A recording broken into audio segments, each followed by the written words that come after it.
कृपया चैनल को सब्सक्राइब करें। धन्यवाद। सूर्य देव का तेज है न्यारा, सप्त रंगों से जगत संवारा। जीवन का हर अंधियारा मिटाते, सच्चे भक्त का भाग्य जगाते। सूर्य देव की जय। हे सूर्य देव, आप हम सभी भक्तों पर अपनी कृपा सदा ही बनाए रखना। सभी भक्तों के घर परिवार में सुख समृद्धि का वास देना। मित्रों, हमारे सनातन धर्म में रविवार का दिन सूर्य देव को समर्पित किया गया है। ज्योतिष शास्त्र के अनुसार 9 ग्रहों में से सूर्य देव को सभी ग्रहों का राजा माना गया है। सूर्य देव की पूजा आराधना करने से कुंडली के सभी दोष दूर हो जाते हैं और साथ ही सूर्य देव का आशीर्वाद भी प्राप्त होता है। कुंडली में सूर्य यदि मजबूत अवस्था में हो तो व्यक्ति को समाज में मान सम्मान और सुख समृद्धि की प्राप्ति होती है। कहा जाता है कि जो भी भक्त रविवार के दिन सूर्य देव की पूजा आराधना करता है और उनकी इस कथा का श्रवण करता है, भगवान सूर्य देव उस व्यक्ति पर सदा ही अपनी कृपा बनाए रखते हैं। तो चलिए मित्रों, नवग्रहों के स्वामी सूर्य देव को प्रणाम करते हुए सुनते हैं रविवार के दिन सूर्य देव की पौराणिक कथा। आशा करते हैं आप कथा को पूरे सच्चे मन से श्रवण करेंगे और कथा शुरू होने से पहले सूर्य देव की जय जरूर कहे। मित्रों, प्राचीन समय की बात है। एक गांव में एक बुढ़िया रहती थी। उसके पास बहुत धन नहीं था, लेकिन वह संतुष्ट और खुशहाल जीवन जीती थी। वह नियमित रूप से प्रत्येक रविवार का व्रत किया करती थी। इसी प्रकार वह हर रविवार को व्रत करती और सुबह जल्दी उठकर स्नानादि से निवृत्त होकर अपने घर के आंगन को गोबर से लीपकर साफ सुथरा करती थी। यह उसकी आदत थी कि वह सुबह सूर्योदय से पहले उठकर अपने घर को सजाती और भगवान सूर्य देव की आराधना करती थी। सूर्य देव की पूजा के बाद वह व्रत कथा सुनती और सूर्य देव को भोग लगाती। वह दिन में केवल एक बार भोजन करती थी और बाकी दिन पूजा पाठ में ही बिताती थी। सूर्य भगवान की अनुकंपा से बुढ़िया को किसी प्रकार की चिंता एवं किसी भी प्रकार का कोई कष्ट नहीं था एवं उसका जीवन सुखमय था। उसकी भक्ति इतनी सच्ची थी कि वह सभी प्रकार के सांसारिक दुखों से दूर थी। अब तो समय के साथ उसकी मेहनत और भक्ति का फल उसे मिलने लगा और धीरे धीरे उसका घर धन धान्य से भरपूर होने लगा। उस बुढ़िया को सुखी और संपन्न होते देख उसकी पड़ोसन उससे जलने लगी, क्योंकि अधिक आयु होने के कारण बुढ़िया अब गाय की सेवा नहीं कर सकती थी, तो इसलिए उसने कोई गाय नहीं पाल रखी थी। असल में बुढ़िया अपनी पड़ोसन के आंगन में बंधी गाय का गोबर घर लीपने के लिए ले आती थी, ताकि वह अपने घर को साफ सुथरा कर सके और पूजा कर सके।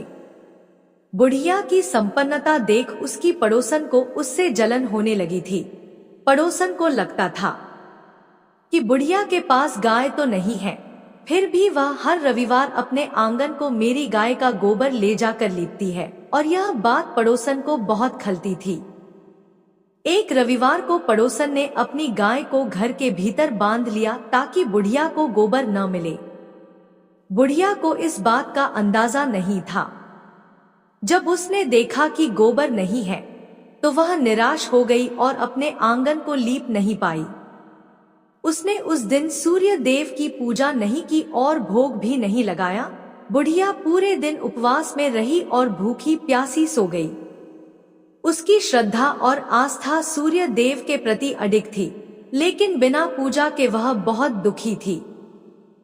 प्रातः काल जब सूर्योदय से पूर्व उस बुढ़िया की आंख खुली तो वह अपने घर के आंगन में सुंदर गाय और बछड़े को देखकर हैरान हो गई। गाय को आंगन में बांधकर उसने जल्दी से उसे चारा लाकर खिलाया। बुढ़िया की पड़ोसन ने उस बुढ़िया के आंगन में बंधी सुंदर गाय और बछड़े को देखा तो वह उससे और अधिक जलने लगी। तभी गाय ने सोने का गोबर किया। गोबर को देखते ही पड़ोसन की आंखें फटी की फटी रह गईं। पड़ोसन ने उस बुढ़िया को आसपास न पाकर तुरंत उस गोबर को उठाया और अपने घर ले गई। इसके बाद पड़ोसन अपनी गाय का गोबर वहां रखाई और इस तरह वो रोज यही करने लगी। सोने के गोबर से पड़ोसन कुछ ही दिनों में धनवान हो गई।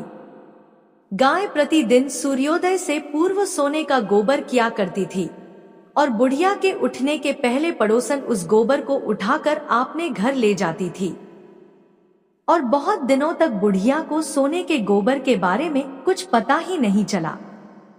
बुढ़िया इसी तरह हर रविवार को भगवान सूर्यदेव का व्रत करती रही और कथा सुनती रही। लेकिन जब एक दिन सूर्य भगवान को जब पड़ोसन की चालाकी का पता चला तो उन्होंने तेज आंधी चलाई। आंधी का प्रकोप देखकर बुढ़िया ने गाय को घर के भीतर बांध दिया।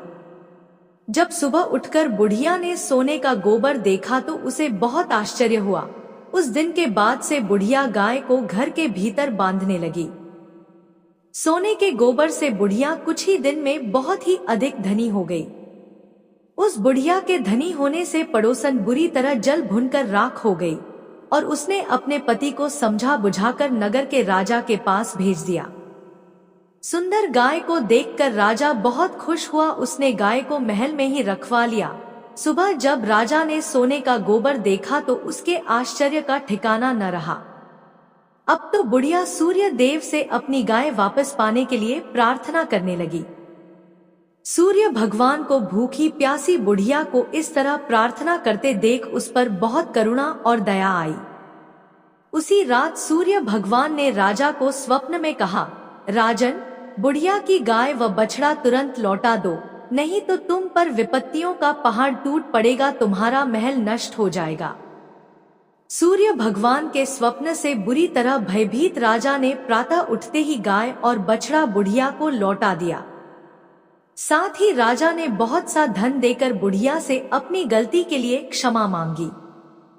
राजा ने पड़ोसन और उसके पति को उनकी इस दुष्टता के लिए दंड दिया। फिर राजा ने पूरे राज्य में घोषणा कराई कि सभी स्त्री पुरुष रविवार का व्रत किया करें। रविवार का व्रत करने से सभी लोगों के घर धन धान्य से भर गए। राजनगर में चारों ओर खुशहाली छा गई। स्त्री पुरुष सुखी जीवन यापन करने लगे तथा सभी लोगों के शारीरिक कष्ट भी दूर हो गए। मित्रों, पहली कथा समाप्त हुई। बोलिए सूर्य भगवान की जय। जय जय सूर्य देव। अब सुनते हैं सूर्य देव की दूसरी कथा। प्राचीन समय की एक नगर में एक निर्धन ब्राह्मण रहता था। वह सूर्य देव का अनन्य भक्त था। ब्राह्मण संसार के सुख दुख से परे केवल सूर्य देव की आराधना में लीन रहता था। वह हर रोज सुबह सबसे पहले नहाता और सूर्य भगवान की पूजा करता था। उसके बाद अन्य काम किया करता था। उसकी भक्ति इतनी गहरी थी कि उसकी सुबह की पहली किरण और शाम की अंतिम पूजा सूर्य भगवान को समर्पित होती थी। लेकिन भक्ति के इस मार्ग ने उसे संसार के कठोर सत्य गरीबी से दूर नहीं किया। उसकी झोपड़ी टूटी फूटी थी और पेट भरने के लिए घर में एक समय का भोजन भी नहीं हो पाता था। उसकी पत्नी रोज उसे ताने देती, दिन भर पूजा करते हो लेकिन घर में चूल्हा जलाने को अन्न तक नहीं होता है, भला कहीं भक्ति से पेट भरता है तो क्या ही बात होती। ब्राह्मण हर रोज अपनी पत्नी की बातें सुनता लेकिन अपनी भक्ति से डिगता नहीं था। पड़ोसी भी उसे निकम्मा कहकर अपमानित करते थे। कोई कहता, सारा दिन इधर उधर घूमता है, जैसे कोई बड़ा तपस्वी हो। इन तानों और उपेक्षा ने उसके मन को गहराई तक आहत कर दिया। एक दिन उसने निर्णय लिया कि अब इस संसार को छोड़कर केवल सूर्य भगवान की शरण में जाऊंगा। एक दिन ब्राह्मण ने सुबह जल्दी उठकर स्नान किया, पूजा की सामग्री ली और जंगल की ओर चल पड़ा। चलते चलते उसे एक निर्जन स्थान मिला जहां एक सूखा हुआ पीपल का पेड़ और एक लगभग सूखा हुआ तालाब था। ब्राह्मण ने सोचा, यही स्थान मेरी भक्ति के लिए उपयुक्त है। उसने पीपल के नीचे बैठकर सूर्य भगवान की आराधना शुरू की। पूजा समाप्त होने पर उसने तालाब से थोड़ा सा पानी लिया और सूर्य भगवान को अर्घ्य दिया।